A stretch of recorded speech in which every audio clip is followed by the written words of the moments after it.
अगर ये आपके मैथमेटिक्स का हाल है, अगर ये आपकी इंटेलिजेंस रिपोर्ट्स हैं जिसके आप सरबराही करते हैं, तो मेरा ख्याल है कि ये इंटेलिजेंस एजेंसीज को बंद कर दें। उसकी जगह पे रऊफ हसन साहब या जो आप दोस्त बैठे हुए हैं इनकी टीम बना दें, आपको प्रॉपर ज्यादा बेहतर इंटेलिजेंस दे देंगे। अगर आपकी ये इंटेलिजेंस रिपोर्ट्स है कि हमने 77% या पता नहीं कितने परसेंट वोट लिए, भाई आपके नुमाइंदे अगर रिटर्निंग ऑफिसर्स के पास बैठ के जो कुछ वो कर रहे थे आप सब जानते हो। पूरे मीडिया हाउसेस ने मेरा रिजल्ट दिया और बहुत सारे हमारी 180 सीटें के रिजल्ट भी दिया।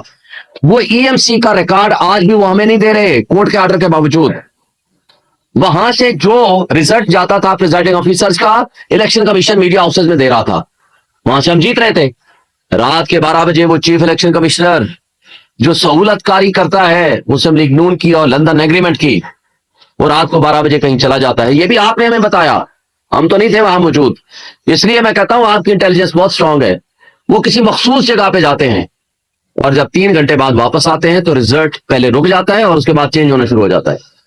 मैं आज भी सवाल करता हूं कि आप इसके बारे में बताएं, आप कहां गए थे और क्यों आपने इन रिजल्ट्स को चेंज किया या कराया। और एस्टेब्लिशमेंट के वो सहाफी जो अपने आप को एस्टेब्लिशमेंट के करीब तरीन समझते हैं, आप उनकी ओवरऑल असेसमेंट पब्लिक में या टीवी में बैठ के ले लें, या आप खुद उनसे इनफरादी तौर पर पूछ लें कि क्या रिजल्ट था। मुझे एक मेरे दोस्त से मैं बताए बगैर, क्योंकि जिस तरह सहाफियों को यह हक हासिल है कि वो अपना सोर्स न बताएं, लिहाजा मैं अपने एक दोस्त सहाफी मशहूर जर्नलिस्ट और एंकर पर्सन की बात बताना चाहता हूं नाम लिए बगैर। उसने कहा जी मैं जब गया मुझे कहा गया सब रोक दें। मैं एहतियातन चला गया चेक करने के लिए कि रिजल्ट्स का मसला क्या है, क्यों रोक दिए हैं। वो जो रिजल्ट कंपाइल कर रहे थे मैंने उनसे पूछा जी क्या मसला है। उन्होंने बड़े घबराते हुए कहा जी 2/3 मेजॉरिटी से ज्यादा लीड के साथ पीटीआई जीत चुकी है और हमें कहा गया है कि आप रिजल्ट रोक दें। हम मजबूर हो गए रिजल्ट रोकने पे। खैर ये अलग बात है, मुझे ये बताया जाए कि ये आपकी अगर रिपोर्ट थी और फिर खान साहब ने भी उसके बारे में उस दिन हमें बताया 7 तारीख को जब हमारी मुलाकात हुई। आप कहते हो कि जी आप बना दें कमीशन, जरूर बनाएं। किससे मना किया आपको? खान साहब ने कहा कि मैं बिल्कुल पेश होने के लिए तैयार हूं 2014 का। लेकिन साथ उन्होंने ये भी कहा कि पीटीआई के जमाने में 2 धरने हुए मौलाना फजल रहमान के, जो उन्होंने कहा कि हमारी किस किस से बात हुई थी, वो भी आपके ऑन रिकॉर्ड कर लें। किस किस से धरने में बात हुई और किस किस ने क्या क्या उनके साथ वादे किए एस्टेब्लिशमेंट के। और उसके साथ 2 मुस्लिम लीग नून और पीपल्स पार्टी के लोगों ने ही यहां जुलूस लेकर आए। हमने तो एक सिंगल एफआईआर नहीं काटी। यानी एक धरने से तो आपको तकलीफ है, जरूर करें, उसमें कमीशन से हम इनकारी नहीं है, मगर बाकी धरने और बाकी जुलूस। और फिर क्या आप एक सुपर सियासी पार्टी हैं? अगर आप एक सुपर सियासी पार्टी हैं और सियासत को आपने रेगुलेट करना है कि कौन धरना आइंदा दिया करेगा, कौन एहतजाज किया करेगा और कौन लॉन्ग मार्च किया करेगा, तो फिर आप एक पॉलिसी स्टेटमेंट या आईन में तरमीम करके अपने आप को एक सुपर पोलिटिकल पार्टी डिक्लेयर करा दें ताकि आपके पास इसका भी जवाज और हक मौजूद हो। मुझे रऊफ भाई देख रहे हैं, इसका मतलब है कि वो मुझे कहना चाहते हैं मैं मुख्तसर करूं, इसलिए मैं अब अपनी बात को टू द पॉइंट बात करूंगा। अब मैं आगे चलना चाहता हूं कि इस वक्त सबसे पहला मुतालबा मैं chief justice Lahore high court से करूंगा कि आपके लाहौर के वकला के मसाइल को हल करना आपकी सबसे पहली और बुनियादी जिम्मेदारी है और आप हल करें। लेकिन इन चीजों को एग्रीवेट करने में वहां की वो कठपुतली हुकूमत, वो डाकू रानी के जरिए जो ये चाहते हैं कि वकीलों और जुडिशरी के दरमियान इख्तलाफात पैदा हों, तो इस हवाले से मैं वकला नुमाइंदों से भी रिक्वेस्ट करूंगा कि आप फोकस्ड रहें ताकि जस्टिस सिस्टम के ऊपर जो कुछ अटैक हमारी इंटेलिजेंस एजेंसीज कर रही हैं और जिस अंदाज से इंटेलिजेंस एजेंसीज का रोल आ चुका है आपके सामने, जो इस्लामाबाद हाई कोर्ट के मुअज्जिज 6 जज साहबान ने लिख के दिया, उसके पैरा नंबर पहले में लिखा हुआ है, पहले पैरे में, कि इमरान खान के खिलाफ फैसला लेने के लिए प्रेशर डाला गया। और एक जज के आपको पता है बाकी तफसीलात, किस तरह बिरादर नस्बती को उठाया गया, बेडरूम में कैमरे लगाए गए, कैसे जजेस हॉस्पिटलाइज्ड हुए, और वो सारी तफसील आपके सामने आ चुकी है।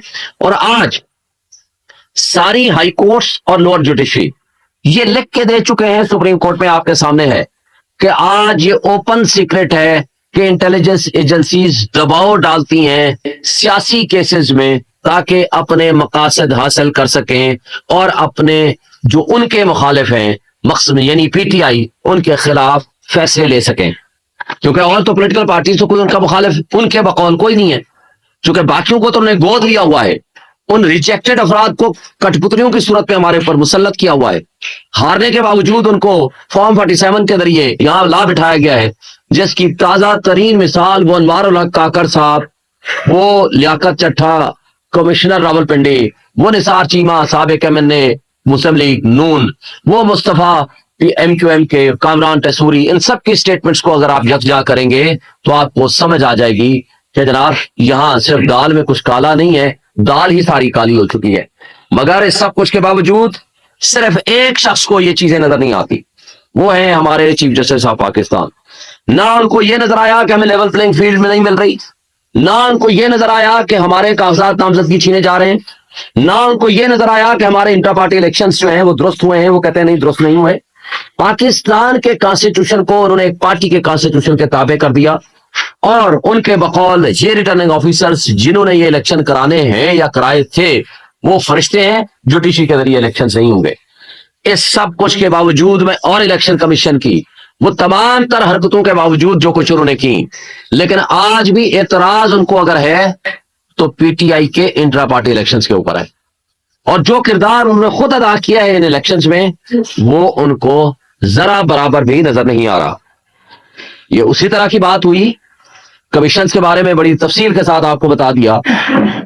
लेकिन एक बात 24 मार्च 1971 को, ये रिकॉर्ड की बात है, याया खान जाता है वहां ढाका में और उनको कहता है कि हमने तमाम मसाइल बातचीत के जरिए हल करेंगे, क्योंकि सबसे बड़ी पॉलिटिकल पार्टी अवामी लीग जीत चुकी थी 160 सीटें आउट ऑफ 162। उनको कहा जी आपसे बातचीत के जरिए हल करेंगे, बैठ के सेटल करेंगे। मगर 25 मार्च को जो ही वो आते हैं, 25 मार्च को आर्मी एक्शन शुरू हो जाता है और एक एक बंदे को पकड़ के उनके खिलाफ एक्शन शुरू हो जाता है। मीनिंग देयर बाई ऑलरेडी ये एक बहाना था, ऑलरेडी आपने प्लानिंग और ऑर्गेनाइजेशन कर रखी थी। जब हम 9th वे की बात करते हैं हम यही कहते हैं कि आपने सुबह सवेरे आपने देखा कि इमरान खान जब सुबह उठता है वो अपने शाहबाद की तरफ आते हुए, जिसमें बेल उसने अप्लाई कर रखी थी और जिसमें तम इंप्रेशन के प्रोसेस में थे और अदालत की तहवील में थे, वो सुबह निकलते वक्त कहते हैं कि अगर किसी ने गिरफ्तार करना है तो मैं बगैर रेजिस्टेंस के गिरफ्तारी दूंगा, मुझे सिर्फ वारंट ऑफ अरेस्ट दिखा देना। मगर क्या होता है, उनको उठाया जाता है, सीसीटीवी फुटेजेस वो सारे चोरी किए जाते हैं और आज तक इस्लामाबाद हाईकोर्ट को नहीं मिले, और उसके बाद जो कुछ भी हो। और विद इन फ्यू आवर्स 10,000 हमारा वर्कर्स कैसे आपने उठा लिया है, 16 बंदे हमारे शहीद कर दिए, कई पैरालाइज्ड हैं, कई सैकड़ों जख्मी कर दिए, और पुरअमन एहतजाज लोग करने के लिए निकले। और आपने सारे आज सुप्रीम कोर्ट और हाई कोर्ट्स में ये आ चुका है, लिख के ये दे चुके हैं कि हमारे सीसीटीवी फुटेजेस उन तमाम इंस्टॉलेशन से जी खराब थे या गायब है। भाई किसने गायब किए हैं? शाहबाद हाई कोर्ट से लेकर आपके कोर कमांडर हाउस तक, और फिर उसके बारे में कोई कुछ नहीं कहता। वो ये कहते हैं, खुद कहते हैं कि 2 बजे से लेकर रात के 8 बजे तक, ये 1:30 बजे से बल्कि जुलूस निकलता है जी, जा रहा है 150-200 बंदा, लेकिन कोई एक ना पुलिस वाला, ना उनकी अपनी अरेंजमेंट सिक्योरिटी, ना कोई रास्ते में कोई उनको रोकता है।